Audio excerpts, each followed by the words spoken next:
उस दिन कुछ खास पैसेंजर नहीं मिले थे मुझे, ऊपर से लोन के पैसे भरने की चिंता। इसलिए मैंने देर तक रिक्शा चलाने का फ़ैसला लिया। काफ़ी समय बीत जाने पर एक भाड़ा मिला मुझे देर रात को, जो अंधेरी का था।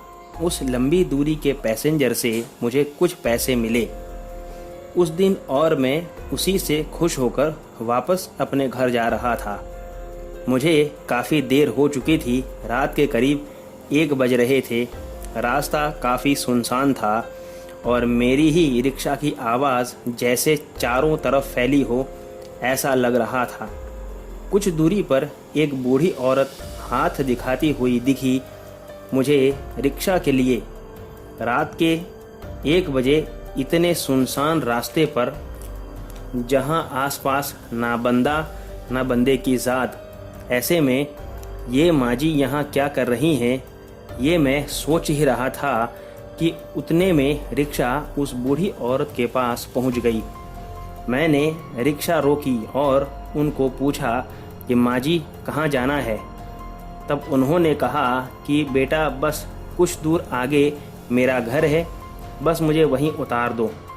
ऐसा कहते हुए वे रिक्शा में बैठ गईं।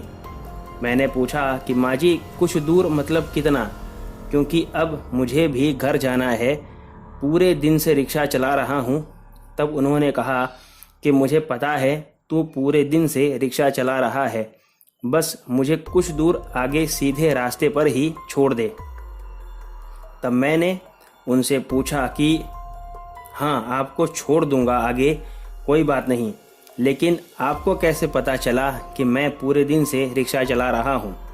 तब उन्होंने हंसते हुए कहा कि तूने ही तो कहा ना अभी कि तू पूरे दिन से रिक्शा चला रहा है। ऐसा कहकर वो हंसने लगी, लेकिन मुझे उनकी हंसी बहुत ही डरावनी लगी और मैंने जैसे ही शीशे में उनका चेहरा देखा तो मैं एकदम से डर गया, क्योंकि ये वो औरत नहीं थी जिसे मैंने रिक्शा में बिठाया था, ये तो कोई और ही थी। इसका चेहरा काफ़ी भयानक था और ये मेरे सामने ही देखे जा रही थी। मैं काफ़ी डर गया था और डर की वजह से पसीना पसीना हो रहा था और मन में अपनी मौत देख रहा था। तभी अचानक मेरी रिक्शा खराब हो गई और मैं तुरंत नीचे उतरकर उसे रिपेयर करने पीछे चला गया। रिक्शा ठीक करते करते जिंदा रहूँगा या नहीं यही सोच रहा था। उठकर आगे आया और देखा तो वो औरत रिक्शा में नहीं थी।